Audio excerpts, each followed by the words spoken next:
हिंदी की इस क्लास में आप सबका स्वागत है। पिछले क्लास में हम लोगों ने अलंकार, उसकी परिभाषा, उसके प्रकार एवं उसके भेदों को पढ़े थे। आज हम लोग शब्दा अलंकार के अंतर्गत आने वाला अनुप्रास अलंकार के बारे में जानने की कोशिश करेंगे। तो आइए इस सेशन में हम लोग अनुप्रास अलंकार की परिभाषा, उसका उदाहरण एवं उस पर आधारित एक प्रश्न पत्र का अभ्यास करेंगे। अलंकार की इस श्रृंखला में मैं कुछ प्रश्नों की आवृत्ति भी करूंगा, जिससे कि आपका अभ्यास हो जाएगा और अलंकार पर आधारित किसी भी तरह के प्रश्न अगर पूछे जाएंगे आपसे तो उसको आप बता देंगे। तो चलिए अब हम इसकी परिभाषा, फिर उदाहरण और एक अभ्यास प्रश्न पर चर्चा करते हैं। परिभाषा पर चर्चा करने के पहले यहाँ पर जो आपको 3 वाक्य या 3 कविता की जो 3 पंक्तियाँ दिख रही हैं, इस पर विचार करते हैं। तो देखिए, पहली पंक्ति में दी गई है कि रघुपति राघव राजा राम, पतित पावन सीताराम। यहाँ पर ध्यान देने की बात ये है कि जो रघुपति राघव राजा राम, इस कविता में या कविता की इस पंक्ति में रघुपति र से प्रारंभ है, राघव र से प्रारंभ है, राजा र से प्रारंभ है और राम भी र से प्रारंभ है। इसका मतलब है कि र वर्ण की आवृत्ति बार बार हो रही है, र वर्ण की पुनरावृत्ति बार बार हो रही है। फिर आगे पतित पावन में प वर्ण की आवृत्ति हो रही है। यही एक विशेषता दिखाने का हमारा मकसद है और अनुप्रास अलंकार में आपको यही चीज, वर्णों की आवृत्ति हर जगह मिलने वाली है, इसलिए इसको विशेष रूप से समझना है। दूसरे उदाहरण में मुदित महीपति मंदिर आए, सेवक सचिव सुमंत बुलाए।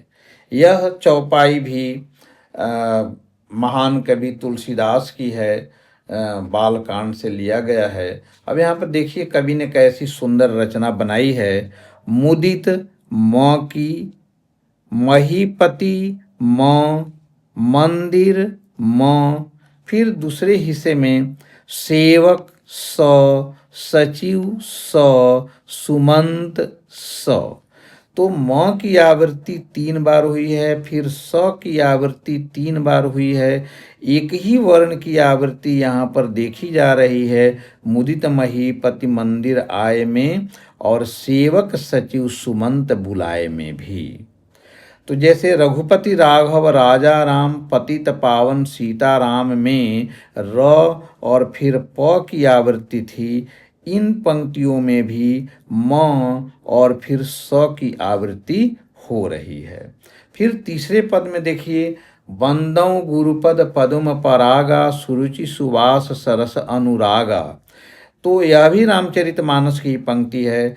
तो बंदौ गुरु पद में प, पदुम प, परागा प। तो प वर्ण की आवृत्ति हो गई 3 बार। फिर जब अगले हिस्से में चलते हैं तो सुरुचि स, सुवास स, सरस स। तो स वर्ण की अनुवृत्ति हो रही है। तो पहले उदाहरण में र और प की आवृत्ति हो गई, दूसरे उदाहरण में म और स की आवृत्ति हो गई, तीसरे उदाहरण में भी प और स की आवृत्ति हो गई है। और यही है अनुप्रास अलंकार कि अगर वर्णों की आवृत्ति होती है एक से ज़्यादा बार तो उसी को हम अनुप्रास अलंकार कहते हैं। अब हम इसको परिभाषित अगर करना चाहेंगे तो ऐसे कर सकते हैं कि वर्णों की आवृत्ति को अनुप्रास अलंकार कहते हैं। आवृत्ति माने एक से ज़्यादा बार आना। आवृत्ति का अर्थ है किसी वर्ण का एक से अधिक बार आना।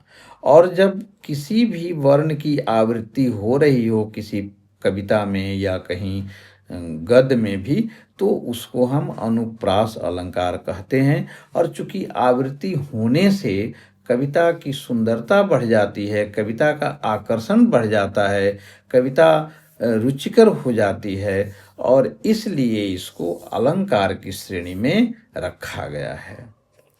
तो अलंकार, अनुप्रास अलंकार की ये परिभाषा हुई, और उसके ऊपर में कुछ उदाहरण देखें।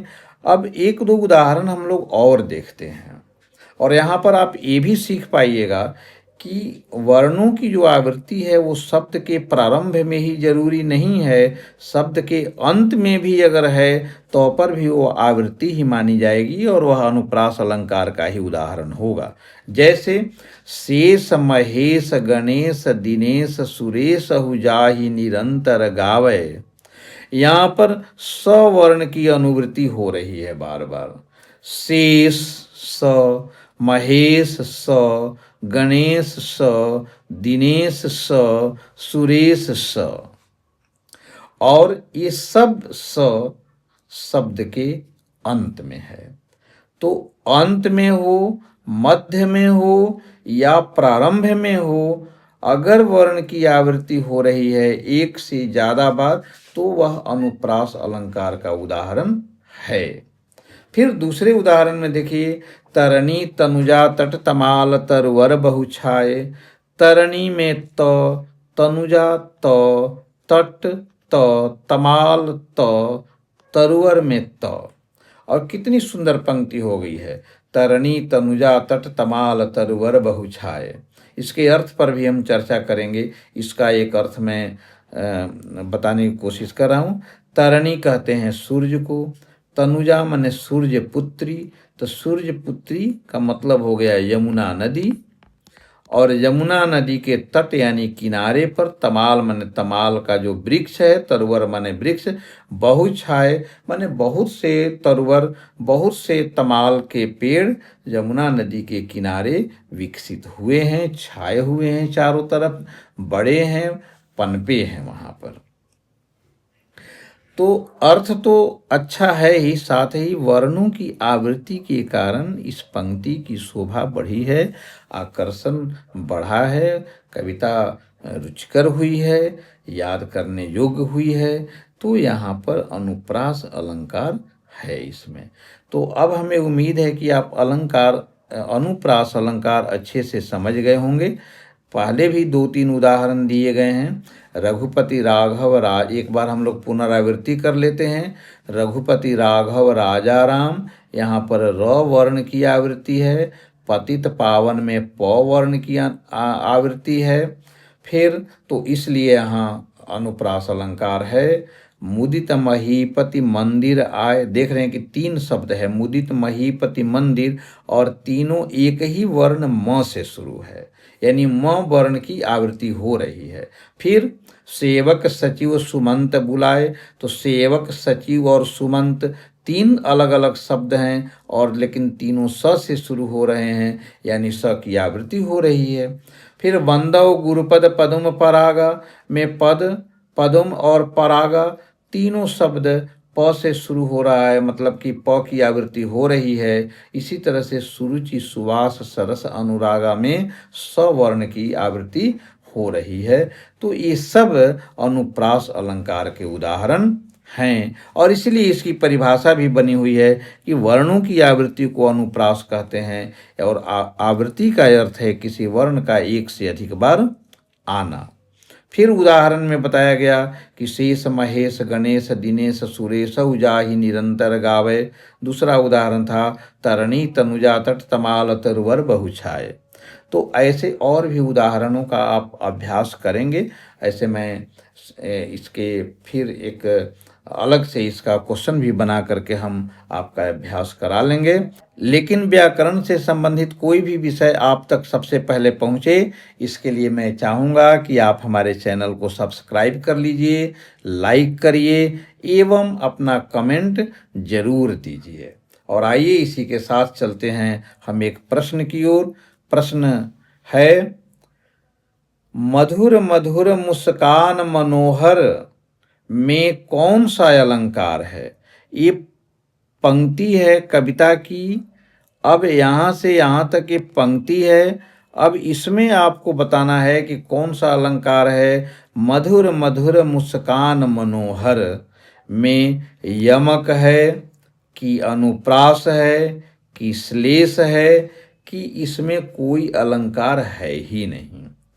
अगर आप समझ रहे हैं कि कौन सा है तो कमेंट बॉक्स में कृपा करके लिखिएगा, हमें बड़ी खुशी होगी। धन्यवाद।